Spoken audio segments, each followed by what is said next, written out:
बिस्मिल्लाहिर्रहमानिर्रहीम। आज का हमारा लेक्चर जो है इस 7th चैप्टर का आखिरी लेक्चर है और इसमें जो हम टॉपिक्स कवर करने जा रहे हैं वो कुछ डिज़ाइन प्रॉब्लम्स और फिर हम देखेंगे कि पी चैनल एफईटीज़ अगर हों तो उनको कैसे डील करना है। तो डिज़ाइन प्रॉब्लम्स की तरफ आते हैं। इसमें सच आपके पास ख़ास मेथडोलॉजी नहीं है। आपने एक एग्जांपल या कोई भी सर्किट है उसको देख के आपने जज करना है कि आपने उसको किस तरह जो है वो अननोन उसके फाइंड आउट करना है। आपके पास कोई भी कन्फिग्रेशन इसमें हो सकती है, सेल्फ बायस, फिक्स बायस, वोल्टेज डिवाइडर बायस या फीडबैक रजिस्टर के साथ। अननोन्स में आपके पास सर्किट की तमाम जो आपके पास हैं, जैसे सप्लाई वोल्टेज है, आर डी है, आर एस है, in case of voltage divider R1, R2, VD, VS, कोई भी किसी नोड पर वोल्टेज पूछी जा सकती है, किसी ब्रांच से करंट पूछा जा सकता है और आपसे ये कहा जा सकता है कि बेसिकली जो डिज़ाइन प्रॉब्लम्स का जो मकसद है यहाँ पे वो ये है कि आपसे ये कहा जा सकता है कि आप जो रजिस्टर्स लगे हुए हैं ये फाइंड आउट करें। ये कुछ आपको स्पेसिफिकेशंस दे दी जाती हैं और आपसे कहा जाता है कि आप रेजिस्टेंसेस जो लगी हुई हैं इनकी वैल्यूज़ फाइंड आउट करें और फिर आप उनको जो रिज़ल्ट आता है उसको मैच करते हैं कि क्या वो कमर्शियली जो है वो आपको अवेलेबल हैं वो रजिस्टर्स। अगर नहीं हैं तो आप फिर क्लोजेस्ट जो कमर्शियली अवेलेबल रजिस्टर्स हैं वो आप चूज़ करते हैं अपने डिज़ाइन के लिए। और उसी सिलसिले में ये पहली एग्जांपल है 7.15। ये सर्किट है आपके पास। इस नेटवर्क में आपके पास आपको सप्लाई वोल्टेज गिवन है, आपको ड्रेन पर जो रजिस्टर लगा है RD ये नहीं गिवन, इसकी वैल्यू क्या है। RS जो सोर्स पर रजिस्टर लगे आपको उसकी वैल्यू गिवन नहीं है। आपके पास जो इन्फॉर्मेशन गिवन है that is IDSS 6 milli amperes, range of voltage is -3 volts, supply voltage 20 volts और क्यू पॉइंट करंट जो है वो आपको दिया हुआ है क्यू पॉइंट का IDQ is equal to 2.5 milli amperes. Then drain voltage 12 volts.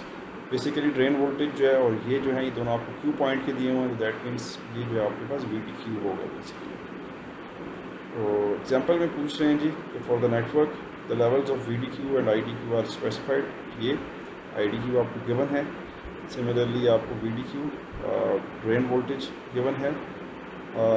Determine the required values of RD and RS। आपको दोनों रजिस्टर्स की वैल्यूज़ फाइंड आउट करनी है कि अगर ये आपके पास सर्किट की तमाम जो बाकी स्पेक्स हैं, supply voltage, IDQ, VDQ, IDSS, VP अगर ये गिवन है तो आपको ये रजिस्टर्स की कौन से वैल्यूज़ की यहाँ पे लगानी है।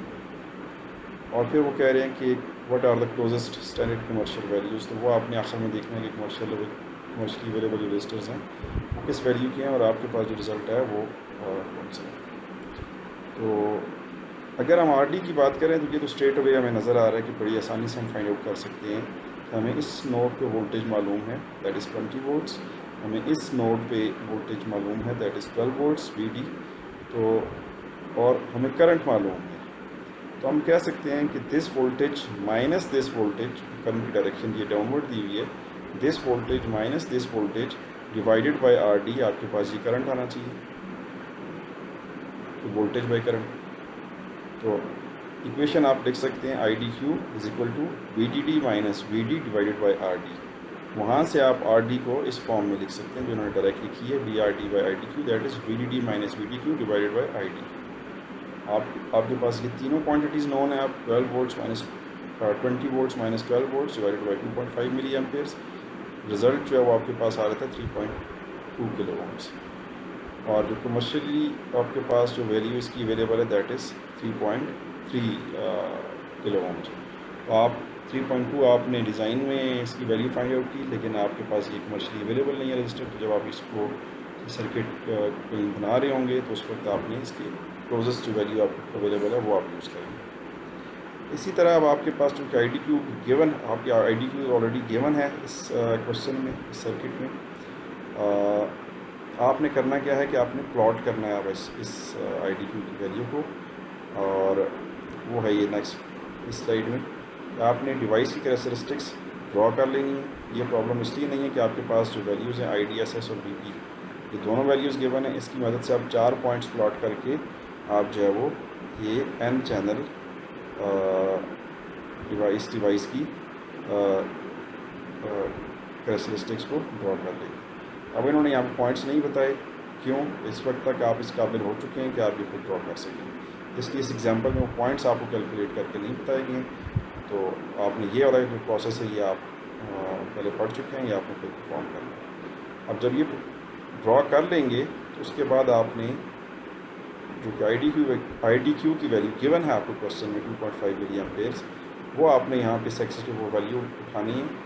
आपने उसको हॉरिजॉन्टल एक्सिस ड्रॉ करनी है, जहाँ पे वो कट करेगी इस डिवाइस कैरेक्टरिस्टिक्स कर्व को, वहाँ से आपने डाउनवर्ड आना है तो आप VGSQ पे आ जाए। नॉर्मली हम क्या करते थे, हम Q पॉइंट फाइंड करते थे और हम इस एक्सिस पे ड्रॉ करते थे, हमारे पास करंट आ जाता था। हम इस एक्सिस को डाउनवर्ड ड्रॉ करते थे इस एक्सिस पे, तो हमारे पास VGSQ की वैल्यू आती थी। लेकिन इस केस में हम क्या कर रहे हैं कि हम Q पॉइंट हमने फाइंड तब कर सकते हैं कि हमारे पास VGSQ की वैल्यू हो। सर्किट में चूँकि अननोन्स दो और हैं इस वक्त, RD और RS, जिसकी वजह से हमारे पास ये स्पेसिफिकली RS ऐसा अननोन है जिसकी वजह से हम VGSQ फाइंड नहीं कर पा रहे। तो वो फाइंड नहीं कर, हमारे पास RS की वैल्यू ना होने की वजह से हम क्या कर रहे हैं कि हम करंट जो Q पॉइंट पे है उसकी वैल्यू यूज़ करते हुए हमने इसको हॉरिजॉन्टली जो है वो एक्सटेंड किया डिवाइस कैरेक्टरिस्टिक्स पे। तो जहाँ पे ये कट करेगा obviously that is the Q point, उसको हम ड्रॉप करेंगे डाउनवर्ड, ये आपके पास VGSQ की वैल्यू आ गई -1 वोल्ट्स। अब ये हेल्पफुल है, ये किस लिए हमें चाहिए था कि हमारे पास जब हम इसको यहाँ पे अगर KVL लगाएं तो आपके पास आएगा VGS minus IDRS, VGS is equal to minus IDRS। KVL जब लगा रहे हैं तो यहाँ पे एक ड्रॉप है और यहाँ पे फर्दर एक ड्रॉप है, तो दो ड्रॉप्स ऐड होकर 0 के इक्वेट होंगे और जब वो इक्वेशन की दूसरी तरफ जाएगा तो that become VGS is equal to minus IDRS। अब VGSQ यहाँ पे बड़ा ज़रूरी इसीलिए था, इस इक्वेशन में आपके पास IDQ है, VGSQ आ गया, RS अननोन था, वो आप फाइंड आउट कर सकते हैं। लेकिन हम VGSQ फाइंड नहीं कर सकते थे जब तक, क्योंकि हमारे पास RS अननोन था, इसीलिए हम ग्राफिकल मेथड की तरफ गए और प्लॉट करके VGSQ की -1 वैल्यू भी हमने फाइंड आउट की। अब ये वैल्यूज़ हम सब्स्टिट्यूट कर देंगे इस इक्वेशन में, वहाँ से RS की वैल्यू आपके पास आ रही है 0.4 किलो ओम्स और कमर्शियली अवेलेबल जो आपके पास रजिस्टर है that will be 0.39 kilo ohms. ये एक आपका डिज़ाइन प्रॉब्लम था जिसमें आपने देखा कि आपके पास अगर कोई सर्किट की अननोन्स हैं तो आपकी अप्रोच ज़रा सी डिफरेंट हुई है toward solving that problem. Next एक और डिज़ाइन प्रॉब्लम आ रहा है, यह है वोल्टेज डिवाइडर वाइज कन्फिग्रेशन में, और इसमें भी जो है वो आपसे कहा जा रहा है कि आपके पास अगर ड्रेन वोल्टेज जो है वो गिवन है 12 वोल्ट्स और आपके पास VGSQ की वैल्यू दे दी है आपको -2, कह रहे हैं कि RS की वैल्यू फाइंड आउट करें। इस सर्किट में आपके पास R1 91 kilo ohms, R2 47 kilo ohms, RD 1.8 kilo ohms and RS जो है वो अननोन है इस केस में, और 16 वोल्ट आपके पास सप्लाई वोल्टेज और RS ही है अननोन जो आपने फाइंड आउट करना। तो वोल्टेज डिवाइडर वाइज है, आपने सबसे पहला जो आपने यहाँ पे VG फाइंड करना है। VG के लिए आपको प्रोसेस याद है कि आप ये सप्लाई वोल्टेज को पोर्शन भी सेपरेट करें, IG 0 होने की वजह से ये ओपन सर्किट, ये एक सेपरेट सर्किट के तौर पे आप इसको अप्रॉक्सीमेट कर सकते हैं, और ये इस नोड पे आप वोल्टेज डिवाइडर लगा के वोल्टेज फाइंड कर सकते हैं। जो वोल्टेज आपकी इस नोड पर होगी ऑब्वियसली वो इस पूरे नोड पर होगी, दैट इज़ VG। और वोल्टेज डिवाइडर आपके पास R2 के अक्रॉस उनके फाइंड आउट करना था, इस पॉइंट पे R2 के अक्रॉस फाइंड करना था, that's why R2 into VDD divided by R1 plus R2। ये कैलकुलेशंस की गई, 5.44 वोल्ट्स आपके पास रिजल्ट आ गया VG। सेकंड स्टेप पे ID फाइंड आउट कर रहे हैं। अब ये क्यों कर रहे हैं, आप अगर गौर करें तो आपके पास जो इक्वेशन है वोल्टेज डिवाइडर की अगर आपको याद हो तो that is VGS is equal to VG minus IDRS। Simple अल्फाज में मैं ये बात करूँगा कि VG जो है यहाँ से VGS की वैल्यू क्या होती है आपके पास, VG माइनस VS। तो VGS क्या है, VG माइनस VS।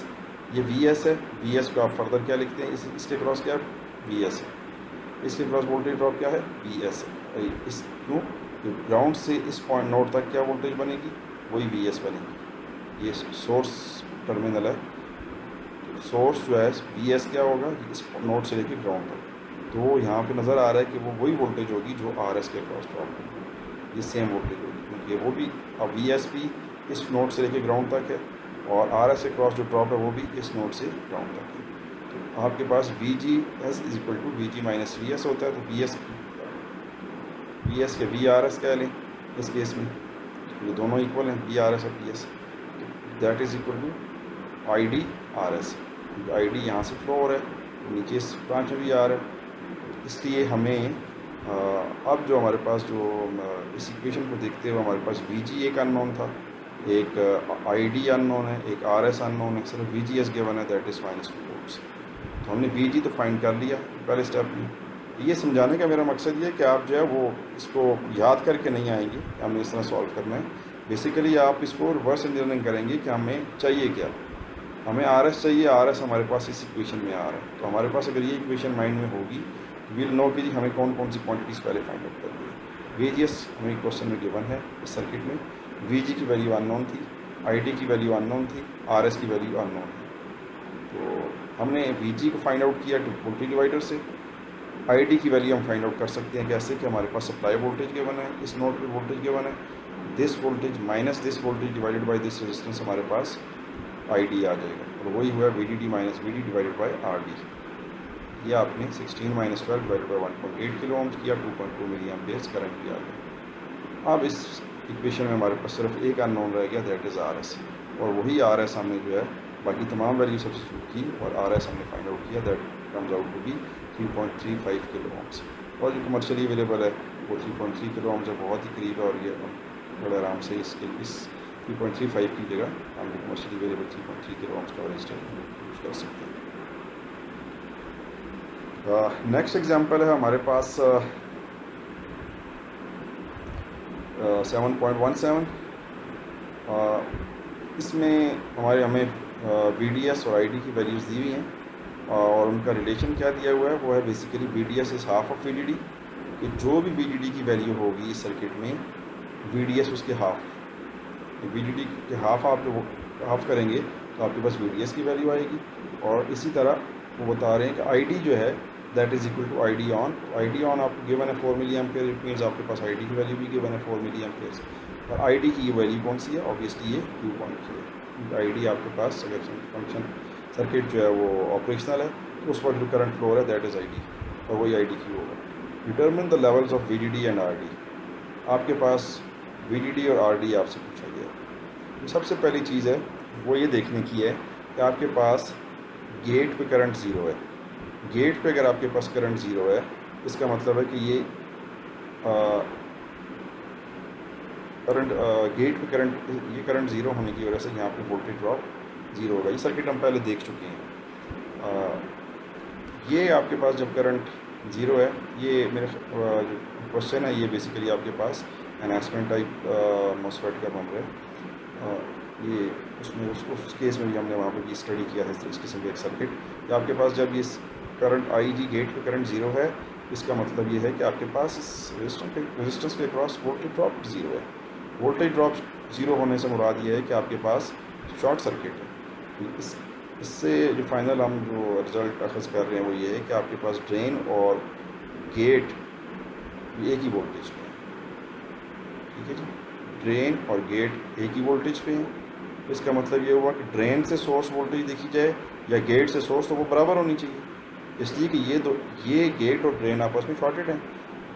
तो यही चीज़ इस जगह पे आपके पास लिखी है कि V D S basically drain to source voltage और gate to source voltage same है। सेम इसलिए हो गया कि आपके पास ड्रेन और गेट एक नोड बन गया, एक ही पॉइंट में हो गया। जो इन्फॉर्मेशन गिवन थी obviously I D is equal to I D on is equal to 4 milli amperes, और वी जी एस जो है वैल्यू आपके पास वी जी ऑन, ऑब्वियसली आपके पास वी जी एस की वैल्यू जब ये डिवाइस ऑपरेटिंग कंडीशन में ऑपरेट कर रही है तो वो ऑन ही है, और 6 वोल्ट्स ये आ गया आपके पास। V D S is equal to V G S. V D S आपको यहाँ पे बताया गया था कि half of V D D है, लेकिन हमने यहाँ पे फर्दर इसको देखा कि वी डी एस के लिए भी इक्वल है। V D S is equal to V G S is equal to half V D D. VGS आपके पास ये 6 वोल्ट हमने देख लिया था है। इसका मतलब हो कि आपके पास VDS भी 6 वोल्ट है। यहाँ से हम VDD फाइंड कर सकते हैं। ये 2 आपने मल्टीप्लाई किया ऊपर, VDD इज़ 12 वोल्ट। तो आपके पास एक अननोन हमने फाइंड कर लिया VDD, दैट इज़ 12 वोल्ट्स। और उसके बाद फर्दर आप RD फाइंड कर सकते हैं। RD फाइंड कर सकते हैं इसके क्रॉस वोल्टेज और इसके थ्रू जो करंट फ्लो है उसके थ्रू ओम्स लॉ से। ये है RD is equal to VRD by ID। VRD आपके पास क्या होगा, VDD माइनस VD। VDS भी लिख सकते हैं, उसकी वजह ये S है ही 0 पे, VS 0 पे है, तो VDS is equal to VD। ये जी, ये एक दफ़ा फिर मैं रिपीट करूँगा आपके लिए कि ड्रेन और गेट ये सेम है। VDS हम यहाँ पे फाइंड कर चुके हैं। यहाँ पे जो वो आप इसके थ्रू करंट फाइंड करना चाह रहे हैं या करंट हम गिवन है, हमें सॉरी करंट गिवन है, हम यहाँ पे ये रेजिस्टेंस फाइंड करना चाह रहे हैं, that will B VDD minus this VD divided bye ID। तो आपके पास ये रेजिस्टेंस आ जाएगी। ये वही लिखा हुआ है सब कुछ, लेकिन जो मैंने चीज़ इसमें एक्स्ट्रा ऐड की दैट इज़ आप VD की जगह VDS यूज़ कर सकते हैं, क्योंकि आपने जो फाइंड आउट किया अभी प्रीवियस स्टेप में दैट वाज VGS 6 वोल्ट्स और वही VDS के इक्वल है। VDS आपके पास 6 वोल्ट्स है। ये इस रिज़ल्ट पे मैं कैसे पहुंचा कि आपके पास सोर्स 0 पे है। आपको पता है कि आपके पास VDS जो है वो इक्वल होता है VD माइनस VS। VS इस 0 पे है, इसका मतलब ये है कि VDS is equal to VD। इसीलिए हमने डायरेक्टली यहाँ पे VDS यूज़ किया। तो कुछ स्टूडेंट्स इसमें कंफ्यूज होंगे कि VDD माइनस VD होना चाहिए था, जबकि यहाँ पे VDS लिखा है। VDS इसलिए लिखा है कि सोर्स वैसे भी 0 पे है, तो VDS is equal to VD है, ठीक है। और आप वैल्यू सब्स्टिट्यूट कर दें, 12 माइनस 6 आ जाएगा आपके पास। और ID ऑन आपके पास ये गिवन है 4 मिली एम्पेयर, तो आपने सब्स्टिट्यूट किया 1.5 किलो ओम्स, और ये कह रहे हैं कि यही आपके पास जो कमर्शियली अवेलेबल है वो भी 1.5 किलो ओम्स का ये रजिस्टर है। अब हम डिस्कस करते हैं कि हमने अभी तक जो पूरे इस चैप्टर में एग्जांपल्स देखी हैं, जितने सर्किट्स देखे हैं, वो जो है ज़्यादातर आपके पास तमाम के तमाम अभी तक जितने देखे वो थे N चैनल JFETs पे, N channel depletion type MOSFETs पे, N channel enhancement type MOSFETs पे। अब हम जो है एक आध एग्जांपल देखेंगे कि प्रोसेस में क्या चेंज आ रहा है ऐसा अगर हम इन डिवाइसेस को चेंज करके P चैनल कर लें। तो ये आप देख सकते हैं कि आपके पास ये एरो जो है ये सिंबल वही है, बाकी सारा सिर्फ एक एरो की डायरेक्शन ऑपोजिट हो जाएगी। तो आपके पास ये जो JFET के लिए है ये P चैनल JFET है, ये आपके पास P channel depletion type MOSFET है, ये आपके पास P channel enhancement type MOSFET है। ये सिंबल्स आपने जहन में रखने हैं जब भी आपके पास कोई सर्किट आएगा। ऑब्वियसली अभी तो इस तरह था कि जो टॉपिक हम पढ़ रहे थे उससे रिलेटेड एग्जांपल हम करते जा रहे थे, प्रॉब्लम ऐसा नहीं थी। लेकिन आपके पास कभी कोई सर्किट आपके सामने आ जाता है अचानक ही, आपको सॉल्व करने के लिए दिया जाता है एग्ज़ाम में या क्विज़ में या वैसे कहीं पे आप बैठे हैं, तो उसमें आपके लिए ज़रूरी है सबसे पहले देखना कि आपके पास जो सर्किट में डिवाइस लगी है वो कौन सी है। आया वो N चैनल JFET है, N channel depletion type MOSFET है, N channel enhancement type MOSFET है, या वो P channel JFET depletion type MOSFET या एनहांसमेंट टाइप मॉसफेट है। तो ये आप सिंबल से जज करें। सिंबल तो इसमें ये सिंबल जो है JFET का स्वाइस सिर्फ एक डिफरेंस के साथ कि एरो जो है उसका N चैनल में इनवर्ट था और P चैनल में वो आउटवर्ड है। सिमिलरली ये वाला सिंबल जो है वो डिप्लीशन टाइप मॉसफेट का है, जस्ट एक डिफरेंस के साथ कि जो N चैनल था उसमें ये एरो की डायरेक्शन इनवर्ट थी और P चैनल में ये आउटवर्ड है। और इसी तरह ये एरो भी आउटवर्ड है इन एनहांसमेंट टाइप मॉसफेट। तो ये सिंबल जो है ये आपने जहन में रखना है कि ये एनहांसमेंट टाइप मॉसफेट है। डिफरेंट कन्फिगरेशंस दिखाई हुई हैं। अभी N channel P channel JFET में आपके पास सेल्फ बायस, फिक्स बायस, बुटी डिवाइडर बायस तीनों कन्फिगरेशन हो सकती हैं। इसी तरह आपके पास depletion type P channel depletion type MOSFET में भी फिक्स बायस, सेल्फ बायस्ड, यानी कोई भी कन्फिगरेशन आपके पास हो सकती है इसमें। और इसी तरह एनहांसमेंट टाइप में भी P चैनल का जो एनहांसमेंट टाइप है उसमें भी कन्फिगरेशन कोई भी हो सकती है। ये जो आपको कुछ फिगर्स शो किए हुए हैं इससे ये मुराद हरगिज़ नहीं है कि ये जो P चैनल JFET है वो सिर्फ इस कन्फिगरेशन के साथ आ सकता है और जो डिप्लीशन टाइप मॉसफेट है वो इस वोल्टेज डिवाइडर के साथ आ सकता है, या जो एनहांसमेंट टाइप मॉसफेट है वो इसके साथ, ऐसा नहीं है। ये जस्ट एग्जांपल के लिए 2-3 कॉन्फ़िगरेशन उठा ली हैं, एक स्पेसिफिक टाइप के FET के साथ एक कॉन्फ़िगरेशन आप शो कर देंगे। तो जो चीज़ इसमें आपको सिखाने की थी कि फ़र्क क्या होगा, एक आप देख सकते हैं कि आपके पास supply voltage P channel devices के लिए आपने ऑपोजिट कर ली, पोलैरिटीज़ ऑपोजिट की। तो याद रखिएगा, जैसे आप BJTs पढ़ के आए थे, NPN और PNP जो आपने देखा था, NPN आपने थ्रू आउट पूरे चैप्टर्स में पढ़ा था, और उसके बाद PNP के लिए आपने जस्ट एक छोटा सा टॉपिक पढ़ा कि उसमें क्या फ़र्क होगा। उसमें फ़र्क ये था कि तमाम पोलैरिटीज़ और करंट की डायरेक्शंस ऑपोजिट हो जाती हैं। यही केस यहाँ पे है। आप देख सकते हैं कि एक जब आपने सप्लाई वोल्टेज की डायरेक्शन चेंज की तो आपके पास ये करंट्स की डायरेक्शन भी चेंज हुई। जब ये करंट की डायरेक्शन चेंज हुई तो यहाँ पे वोल्टेज ड्रॉप जो पहले इस डायरेक्शन में था, अब ये ऑपोजिट डायरेक्शन में होगा, यहाँ पे भी ऑपोजिट डायरेक्शन में है। हाँ, जो आप रिजल्ट ले रहे हैं, क्योंकि ये गेट वहीं पे अपनी जगह पे है, सोर्स अभी भी अपनी जगह पे है, तो गेट टू सोर्स वोल्टेज की पोलैरिटी आप वही शो करेंगे। Reason being subscript, double subscript notation अगर आपको याद है तो आपको पता है कि VGS लिखा हुआ है, it means gate to source, that's why आप अभी भी इसकी पोलैरिटी वही रख रहे हैं। और इसी तरह VDS, ये पोलैरिटी आपने अभी भी वही रखी है कि प्लस ड्रेन पे और माइनस सोर्स पे, बिकॉज आपने इसको नाम VDS का दिया है। हाँ, अगर आप इसका नाम इस केस में चेंज कर दें और आप लिखते हैं VSD और यहाँ पे VSG, तो वो आपके लिए फिर सब जो है वो वोल्टेजेस के नाम रखने में ज़रा कॉम्प्लिकेशंस आ जाएंगे। वरना होगा क्या कि अगर आप VSD और VSG इनके नाम रखें तो ज़ाहिर आपकी पोलैरिटीज़ भी आप ऑपोजिट कर दें, और इस तरह आपके पास रिजल्ट्स जो आएंगे वो वही आएंगे जो भी आ रहे हैं। सिर्फ क्या है कि पोलैरिटीज़ आपने यहाँ पर ऑपोजिट किए तो आपको इस रिजल्ट में एक नेगेटिव साइन है।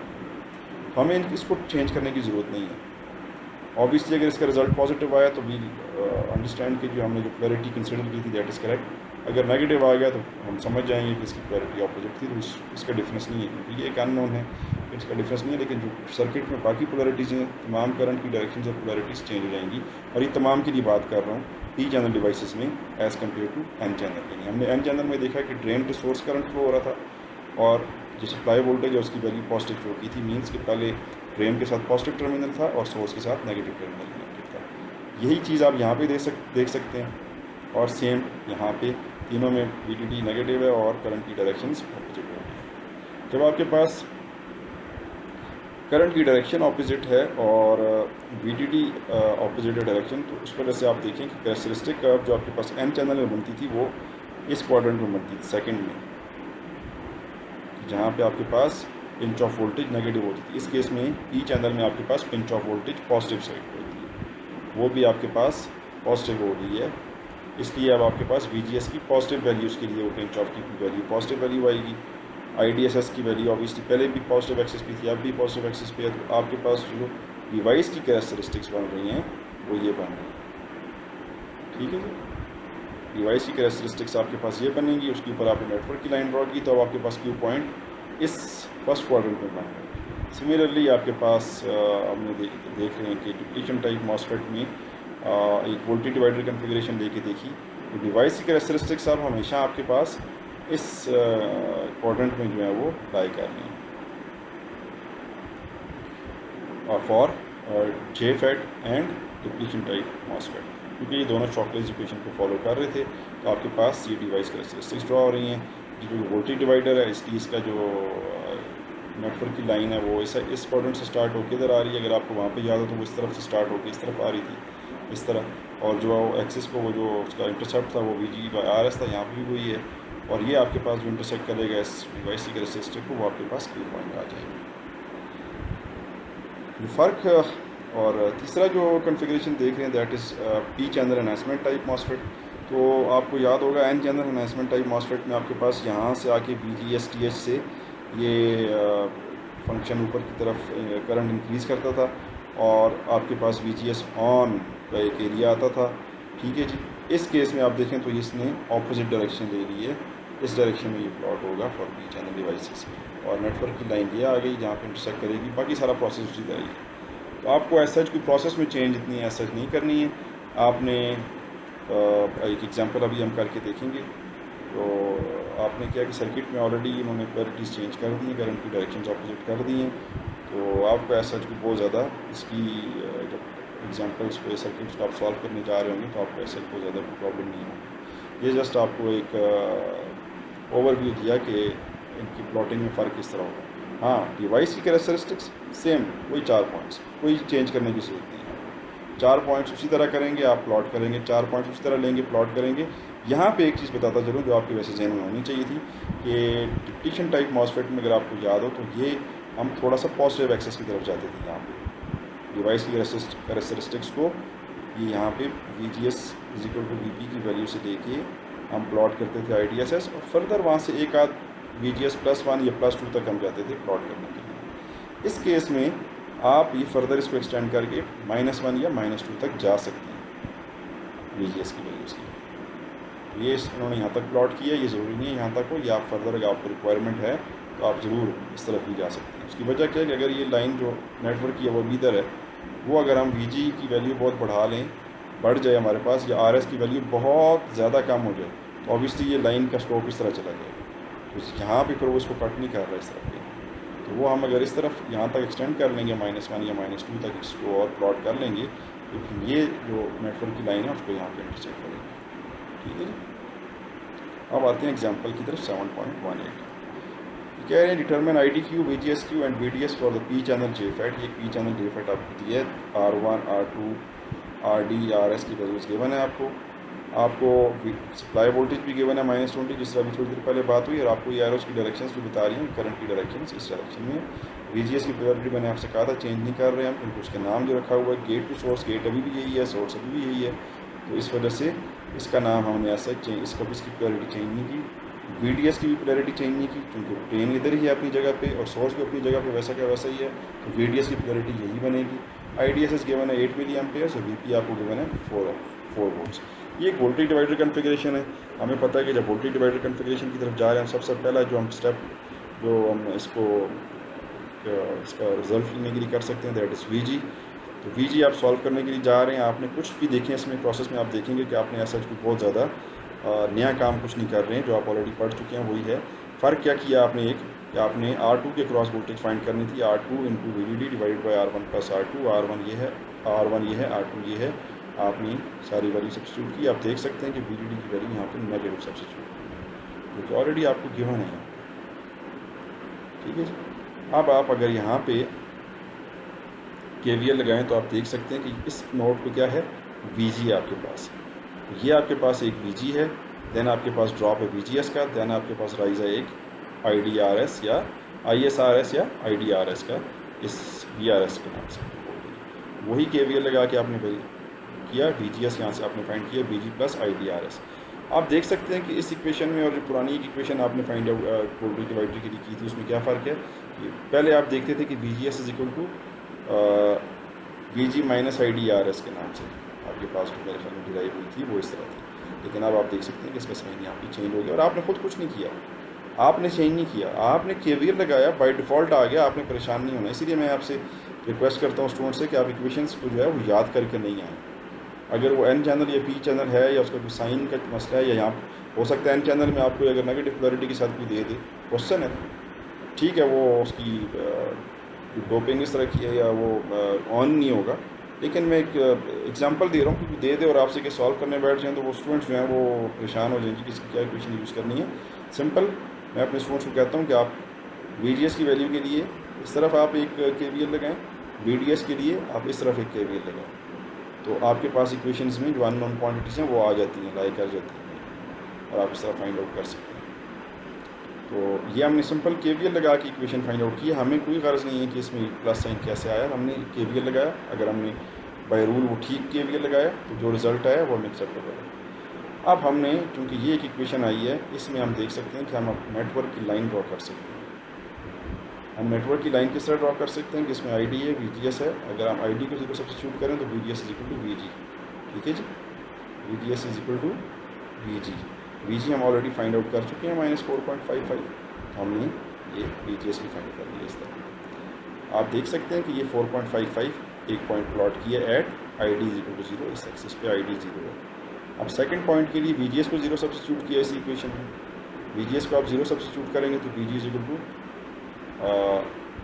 आई D is equal to V G by R S आ जाएगा। वी जी आपने ऑलरेडी फाइंड किया हुआ, डिवाइडेड बाई आर एस करेंगे जो आपके पास 1.8 किलो ओम है।